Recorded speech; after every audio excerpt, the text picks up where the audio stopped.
Então, nesta manhã nós estaremos lendo Marcos, capítulo 2, de 1 até o 12, com o tema Cristo, a maior necessidade do ser humano. Cristo, a maior necessidade do ser humano. Os irmãos que desejarem já podem estar deixando a Bíblia aberta em Marcos, capítulo 2, de 1 até 12.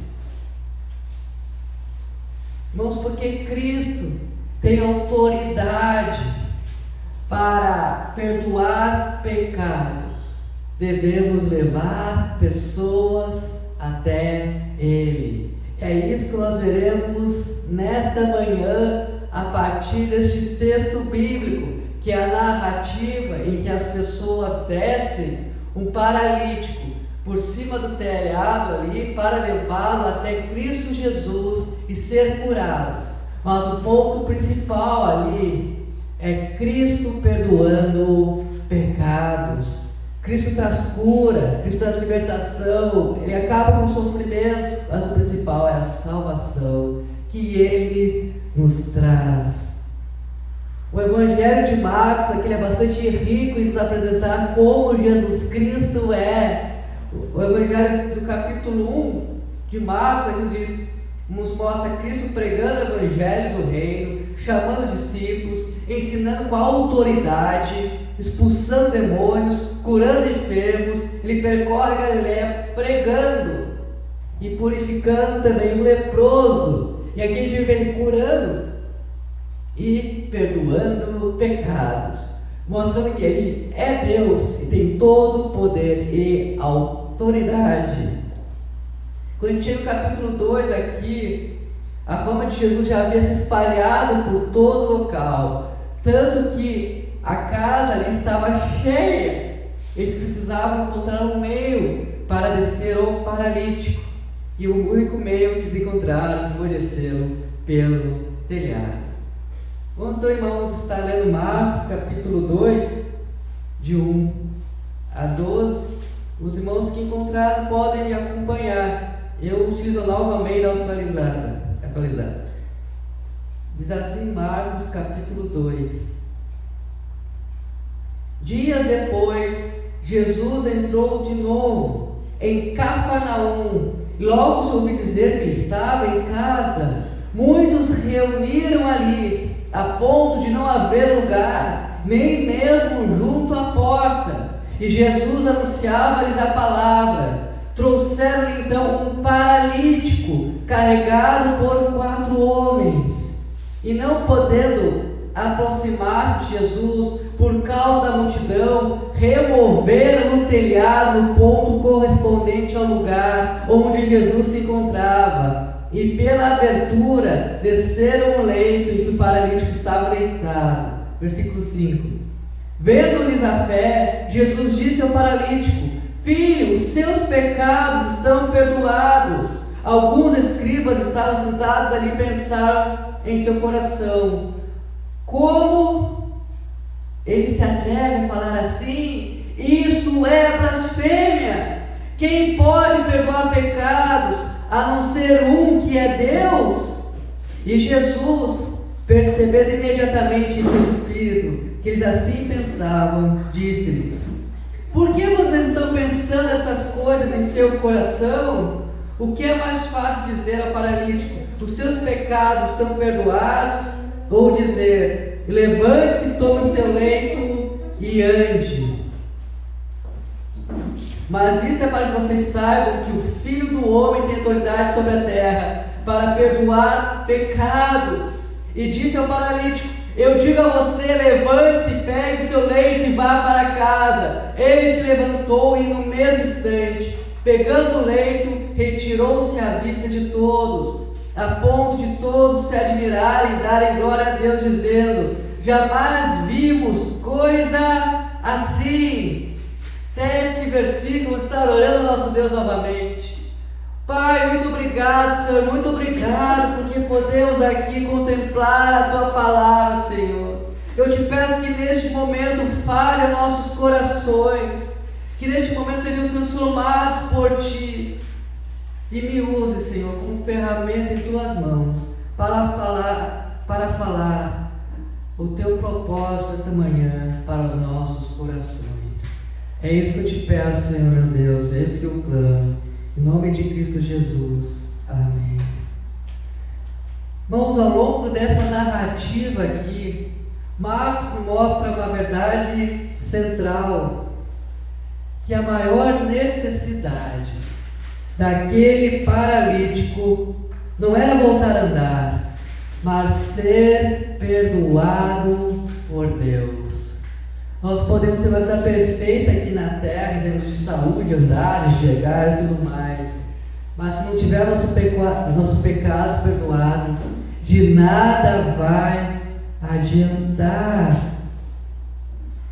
E essa mesma verdade, que é a verdade do paralítico naquela época, é verdade para o mundo hoje. O mundo precisa de Cristo Jesus, e nós somos instrumentos para Cristo Jesus, para perdoar o pecado das pessoas.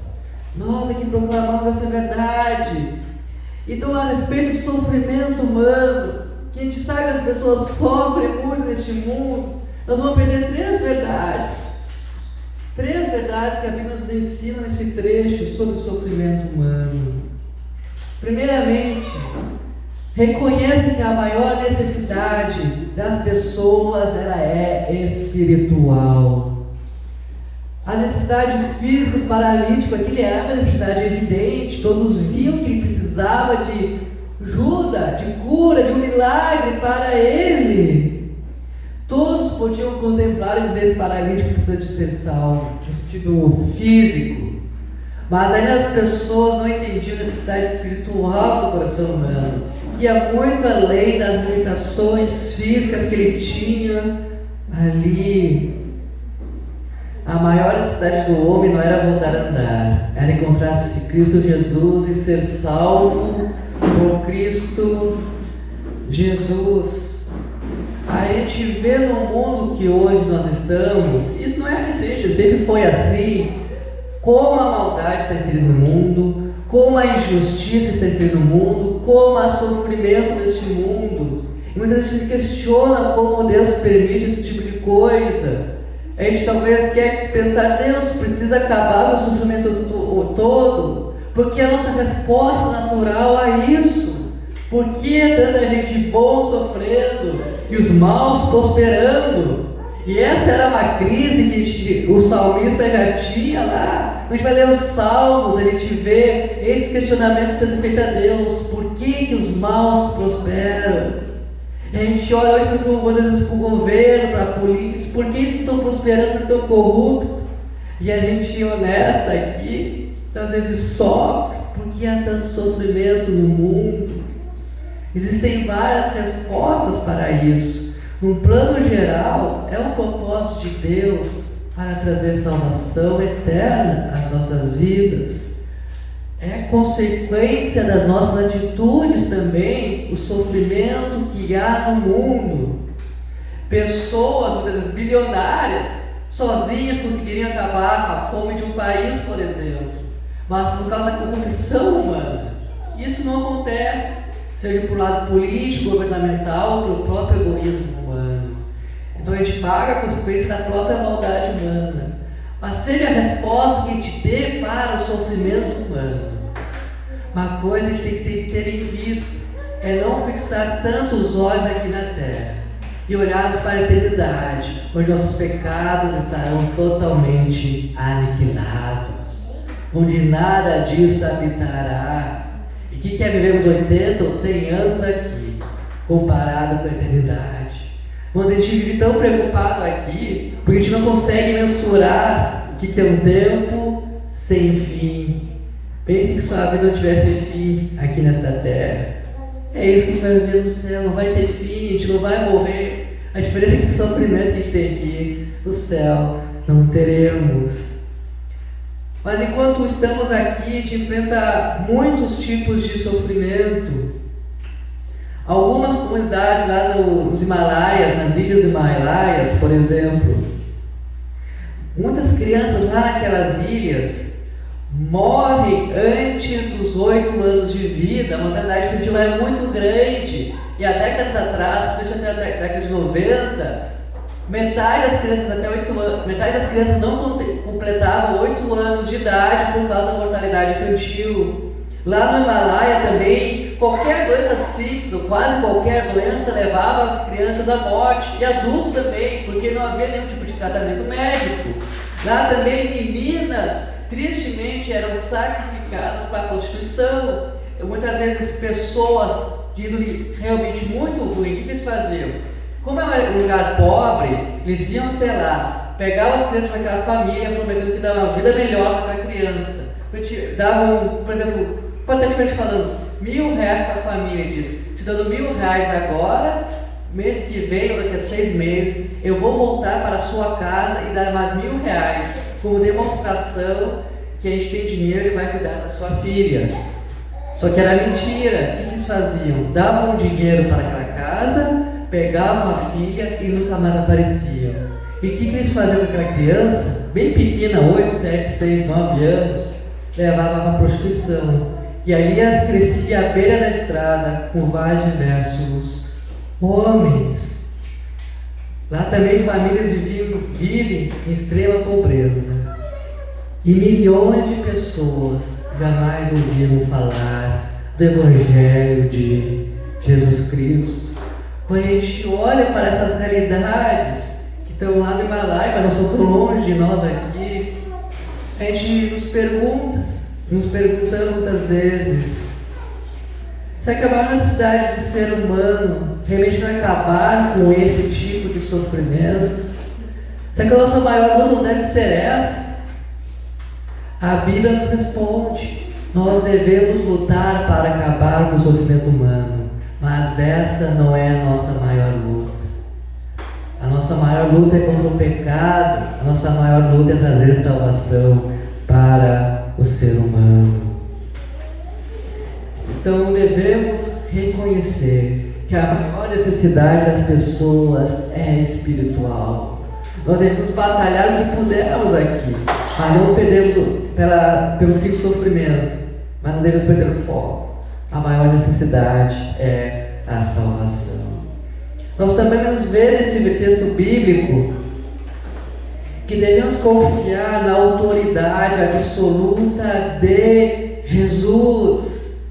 Eu vou ler aqui 3 versículos, o versículo 6 ao versículo 8 de Marcos capítulo 2, que diz assim: alguns escribas estavam sentados ali e pensavam em seu coração: como ele se atreve a falar assim? Isto é blasfêmia. Quem pode perdoar senão que é Deus?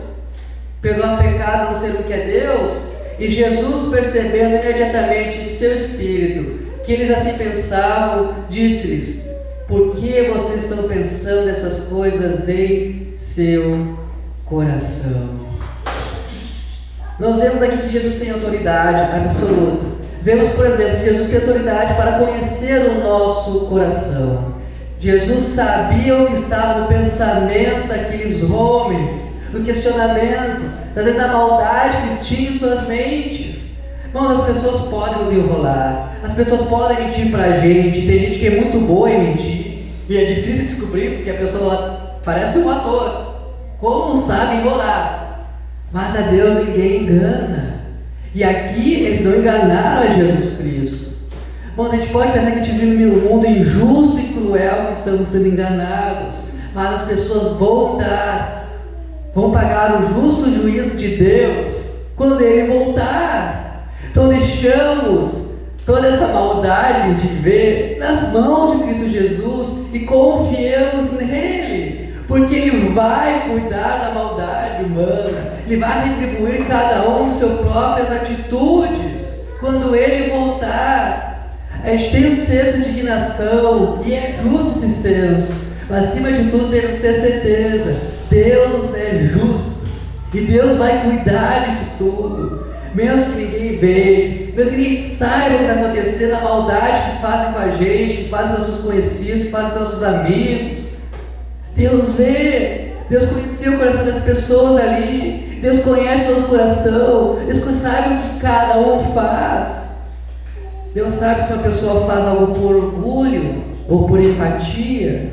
Deus sabe se a pessoa realmente está querendo ajudar ou só se promover. Ele sabe tudo. Então descansemos no Deus que sabe todas as coisas e proclamemos: Deus vai cuidar, Deus vai abençoar e trazer justiça também para esse mundo injusto em que nós estamos vivendo tantas e tantas vezes. Pois nada está escondido diante de Cristo. E nós vemos aqui também que Jesus tem toda a autoridade sobre a enfermidade. O final do versículo 10 diz assim: e disse aos discípulos: eu digo a você, levante-se, pegue o seu leito e vá para casa. Com uma só palavra, Jesus curou ele. Jesus trouxe um milagre para a vida daquele homem. Irmãos, não há nada que seja superior ao nosso Deus. Não há nenhuma doença que não pode curar, não pode sarar. O nosso corpo está submisso a Deus. Então quando a gente ora por um milagre, cura, de restauração, a gente pode ter certeza, esse milagre pode acontecer, porque Deus tem poder para fazer. Se alguém está com câncer, a gente pode orar: Deus, cura esse câncer. Se alguém tem uma doença como Alzheimer, que não tem cura pela medicina, a gente pode orar: Deus, cura essa doença, essa pessoa do Alzheimer. Porque Deus não está limitado à medicina, Deus não está limitado aos nossos poderes, às nossas forças, o que conhecemos, o que deixamos de conhecer. Deus está além da nossa compreensão. Então oremos a Ele, sabendo que Ele tem autoridade e poder para fazer milagres acontecerem em nossas vidas. Não importa o que seja, Ele transforma, Ele restaura. Todos proclamemos, nos coloquemos diante de Cristo Jesus, sabendo que Ele pode fazer isso. Talvez você veja alguma situação muito difícil e pense que não tem mais solução. Coloque essa situação diante de Cristo Jesus, porque Ele tem a solução. Assim como Ele tinha a solução para a enfermidade desse homem aqui, que ninguém mais poderia curar, a não ser o que é Deus, que tem toda a autoridade. E nós vemos isso, Jesus tem autoridade para perdoar pecados. E essa aqui é a principal mensagem desse texto. Irmãos, eu vou estar lendo no versículo 9 e 10, e gostaria que prestasse atenção nessa parte. Marcos 2, 9 e 10. Capítulo 2, versículo 9 e 10. Diz assim: o que é mais fácil? O que é mais fácil? Dizer ao paralítico: seus pecados estão perdoados? Ou dizer: levante-se, tome o seu leito e ande? Mas isto é para que vocês saibam que o Filho do Homem tem autoridade sobre a terra para perdoar pecados. Irmãos, é interessante que ele fala: vocês saibam que o Filho do Homem tem autoridade para perdoar pecados, porque assim como ele foi questionado, quem pode perdoar pecados senão um que é Deus? Jesus é o nosso Deus, e a gente pode ter certeza disso. Eu já vi em programas da internet dizendo que Jesus nunca proclamou para si a autoridade de Deus. Isso é uma mentira. Há vários lugares da Escritura que Ele proclamou para si a autoridade de Deus, e esse é um deles, porque na cultura, no contexto da religião judaica, ninguém podia perdoar pecados a não ser Deus. E os fariseus falam isso aqui: quem pode perdoar pecados não é Deus. E Deus tomou essa prerrogativa, Jesus tomou essa prerrogativa divina para si e perdoou pecados. Jesus disse sim: eu sou Deus. Jesus proclamou sua autoridade divina aqui. Então quando alguém disser Jesus nunca quis ser Deus, mostre esse texto para ele. Jesus disse: eu sou Deus, eu perdoo pecados, eu tenho autoridade divina. Irmãos, o perdão de pecados é o maior milagre que alguém pode fazer. A reconciliação do ser humano para com Deus é um milagre absoluto na humanidade. O Evangelho não diz: creia em Jesus Cristo e suas doenças desaparecerão. Creia em Jesus Cristo e sua conta bancária vai ficar cheia. Diz: creia em Jesus Cristo e os seus pecados serão perdoados. E essa é a maior alegria que um ser humano pode ter: pecados perdoados por Jesus Cristo. E esse deve ser o nosso consolo, esse deve ser o nosso descanso, sabendo que Deus perdoa pecados. Ele tem toda a autoridade sobre este mundo e o mundo vindouro, irmãos. O câncer, ele não tem a última palavra. O Alzheimer não tem a última palavra. A dor não tem a última palavra. A morte não tem a última palavra. É Cristo Jesus que tem a última palavra. Então descansemos nele, proclamemos ele, porque ele é soberano para fazer o impossível acontecer em nossas vidas. E diante disso, qual é a nossa atitude? Devemos levar pessoas a Jesus com fé, compaixão e perseverança. Vamos voltar aos versículos ali, leu 3 ao 5, aqui de Marcos 2. Marcos 2, 3 ao 5.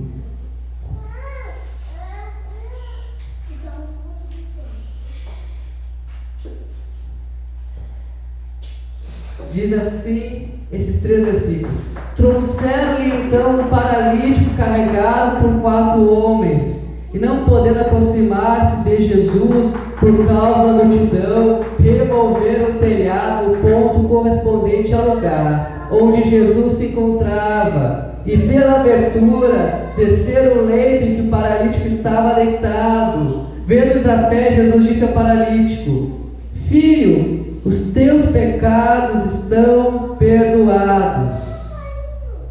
Até aqui nesse momento, irmãos, como é maravilhoso ter amigos assim, amigos que apresentem Jesus Cristo.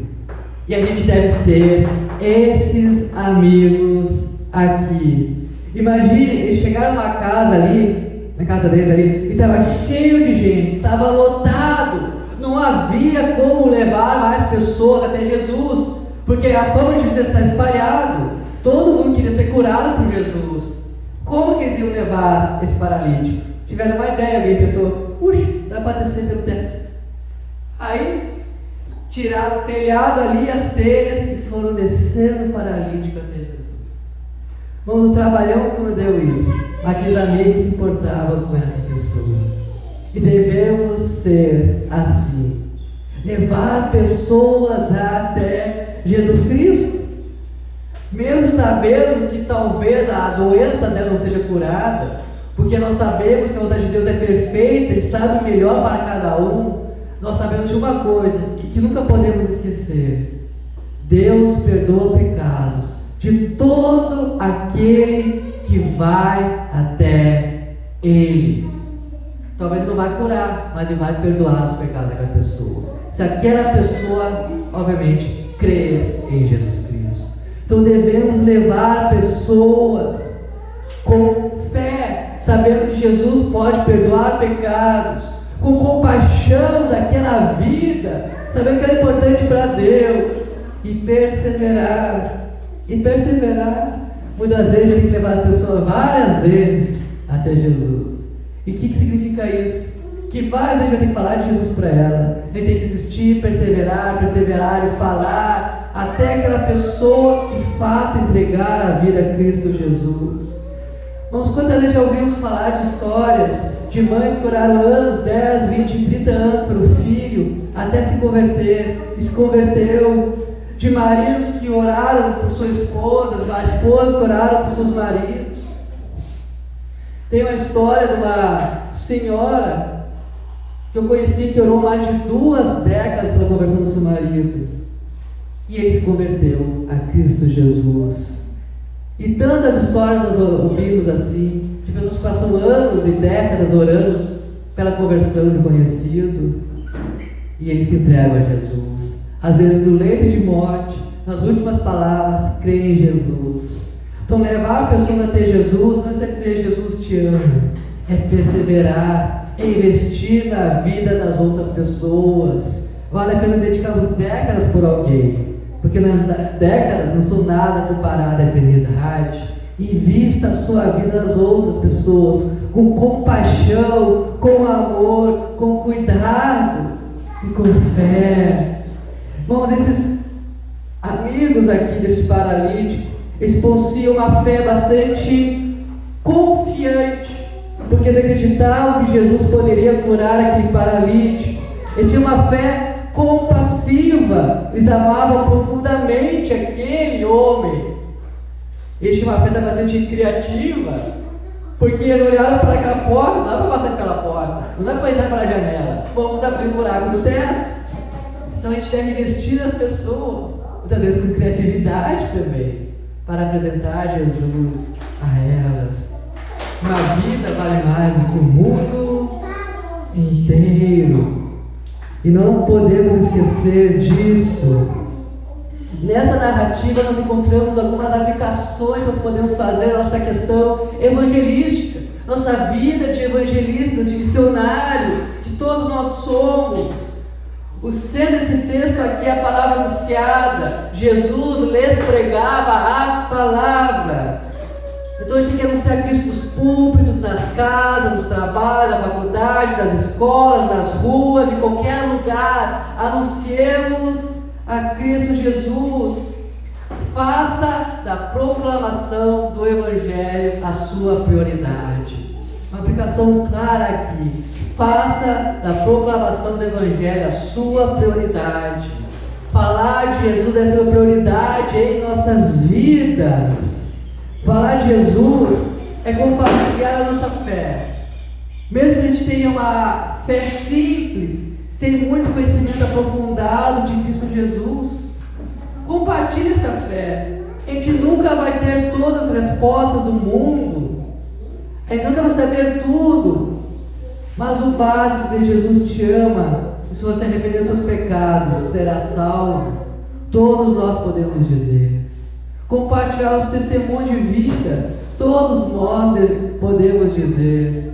Mas não tem testemunho feio ou bonito, tem o seu testemunho, é a sua vida. Fale, Jesus habita e transformou a minha vida. Esse é o seu testemunho. Não precisa ter palavras bonitas e saber uma oratória convincente. Quem vai convencer o coração humano é Jesus. Fale com as suas próprias palavras. Podem ser mais complexas ou simples possíveis, não importa. Jesus está usando a sua vida. Nós vemos aqui também que devemos demonstrar o amor de Cristo em meio ao sofrimento humano. Mas eu comecei essa mensagem falando sobre o sofrimento humano, e que o maior milagre é a cura, é o perdão de pecados. Mas isso não quer dizer que a gente deve esquecer, temos compaixão das pessoas. Essas pessoas aqui levaram o paralítico a Jesus para ser curado. Eles tinham compaixão de Cristo Jesus, daquela pessoa, e levaram ela a Cristo Jesus. Nós devemos ser assim, temos compaixão do ser humano, cuidarmos dele enquanto pregamos o Evangelho, demonstrar o amor de Deus em meio ao sofrimento humano. Eu vou mostrar um vídeo aqui, eu acho que vai dar para ouvir. É um testemunho de uma pessoa que é tetraplégica. Aquela pessoa era ignorada, ela sofria por isso. E o que a igreja fez ali? A igreja abraçou aquela pessoa, cuidar dessa pessoa tetraplégica, até que ela quis ser batizada. E o vídeo aqui do batismo dela, e ela lindo o testemunho dela rapidamente aqui, que eu vou estar mostrando para os irmãos. E presta atenção nas palavras de como a igreja foi importante para a vida dessa pessoa. Cuidou de alguém das necessidades físicas, era tetraplégica, e também espiritual. Levou ela a crer em Jesus Cristo e ser batizada.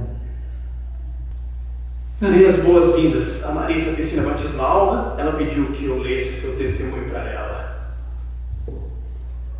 Em determinado momento da minha vida, eu odiava ir à igreja porque isso me impedia de passar um tempo de qualidade com meu pai. E eu geralmente era encurralada. Isso mudou quando minha mãe e eu descobrimos a NPC. Logo depois que começamos a frequentar e conhecemos a Anne Anderson, a diretora de acessibilidade na época. Ela estava esperando na porta da frente por outra família, mas eles entraram e disseram: você pode voltar comigo? Então eu perguntei à minha mãe se eu podia ir com ela para ajudar no acesso. Então, Daiane, se você realmente não precisa estar aqui, e me convidou para ir ao ensino fundamental para participar com o resto das crianças da minha idade. Eu tinha 13 anos. Quando a NPC passou a oferecer o acampamento de inverno em Hot Bridge, eu fui porque a igreja garantiu que tivesse alguém comigo para auxiliar nas minhas necessidades físicas. Aquele acampamento mudou minha vida. Foi a primeira vez que entrei em um grupo de crentes e me senti aceito como você. Se eles realmente me quisessem ali e com eles me divertisse, orassem, adorassem e saíssem juntos. Will Gaskins, o pastor do ensino fundamental na época, fez uma palestra naquela primeira noite perguntando: você sabe para onde irá se morrer esta noite? E por alguma razão, o jeito como ele perguntou me marcou naquela noite. Eu sempre acreditei em um poder superior, mas esta foi a primeira vez que me foi oferecido um relacionamento com Jesus que era profundamente pessoal.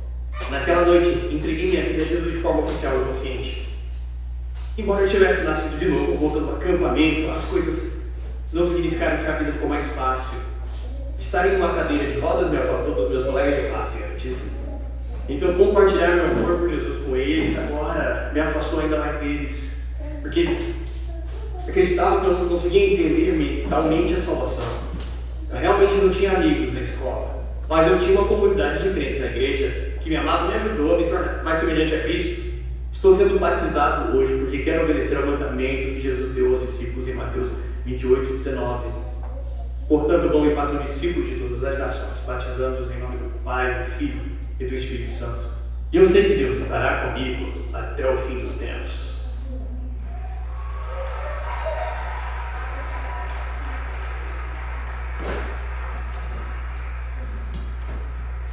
Marisa, com base nessa profissão de fé, é nosso privilégio batizá-la em nome do Pai, do Filho e do Espírito Santo, carregando a semelhança de sua morte para uma vida nova.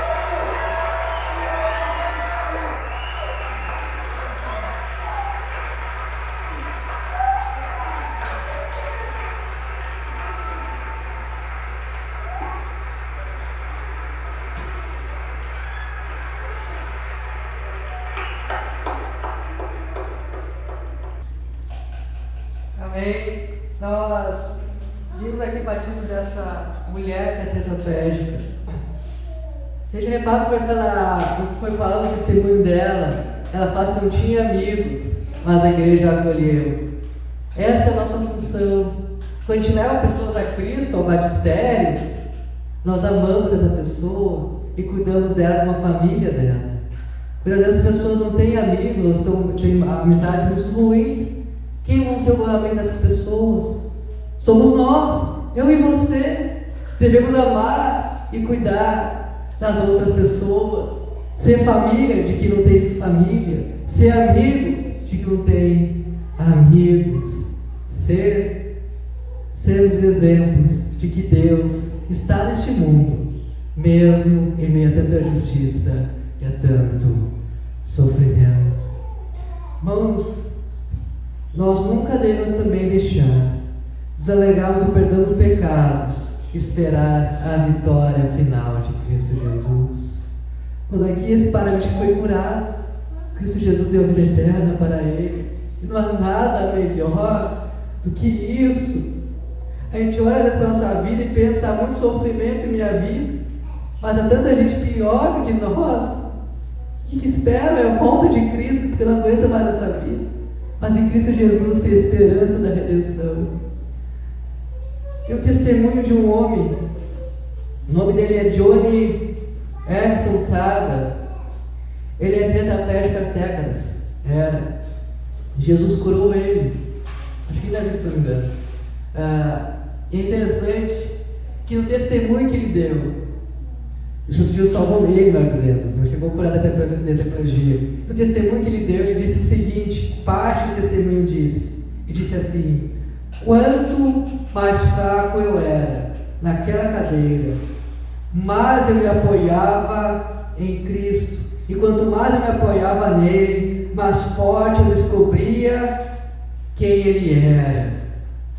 Aí ele contou ali, no testemunho dele, que imaginava chegar no céu diante de Jesus e dizer a seguinte frase: Senhor, obrigado pelas cadeiras de rodas, agora se quiseres, pode mandá-las para o inferno.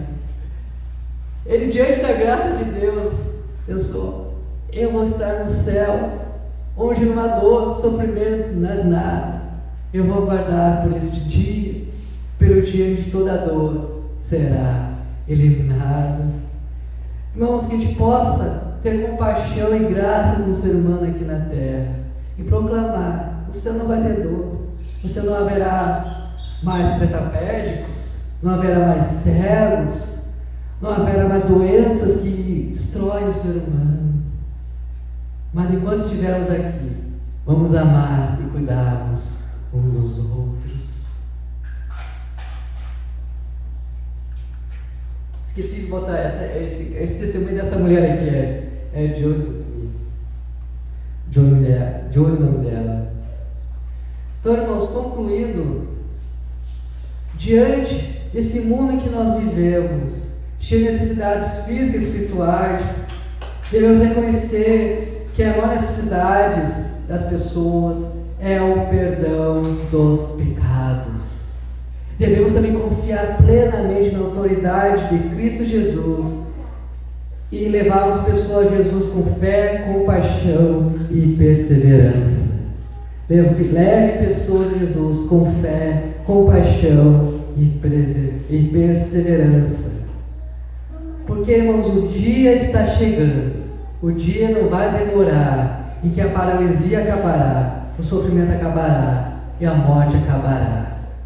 Mas até esse dia, a nossa tarefa vai ser feita de amar, cuidar e principalmente proclamar que só Jesus Cristo salva. O meu apelo para essa manhã é para que você ame as pessoas, cuide das pessoas e nunca deixe de proclamar que só Jesus salva. É fácil nós nos envolvermos com o dia a dia, é fácil nos envolvermos com a cultura e deixarmos Deus de lado. É tão fácil de falar com alguém: será que chove hoje? Será que não chove hoje? Será que a chuva vai apertar? Mas por que é tão difícil tantas vezes dizer Jesus te ama? Quando Jesus te ama, deveria ser uma das primeiras coisas que vêm à nossa boca. Que a gente possa refletir em nossa vida e virarmos verdadeiros missionários. Eu espero que essa igreja conquiste a cidade de Capão do Leão para Jesus Cristo. Irmãos, nós temos um poder que não vem de nós, ele vem de Deus, e esse poder é imensurável. Esse poder é a pregação do Evangelho, que a gente viva dessa forma, que aquele vídeo que a gente viu do paralítico ser tetraplégico, ser batizado, nós possamos ver aqui em nosso batistério. Seria uma grande alegria estarmos batizando várias e várias pessoas aqui. E como faremos isso? Através da minha e da sua vida também, falando de Jesus para as pessoas. Bem, irmãos, vamos estar orando neste momento. Pai, muito obrigado, Senhor, porque Tu és o poderoso Deus nos céus e na terra, Senhor. Obrigado, Senhor, porque Tu tens toda a autoridade para perdoar pecados, para curar o paralítico, para sarar todas as feridas. E neste momento, Senhor, eu Te peço que esteja trabalhando em cada uma das nossas vidas, Senhor, para amar as outras pessoas, termos compaixão das outras pessoas e, acima de tudo isso, proclamar o Teu Evangelho da salvação para todo mundo, Jesus. A começar em cada um de nós que está nesta manhã, que a gente proclame Cristo Jesus, diga: Jesus te ama. Proclame Cristo Jesus e diga: Jesus perdoa pecados e leva pessoas aos céus. Ó Pai, trabalha em nós, trabalha nessa igreja, eu te clamo, Senhor. Tira todo empecilho que está nos impedindo de avançarmos o Evangelho de Cristo Jesus nesta cidade. Teu nome é que eu oro, Jesus Cristo. Amém e amém.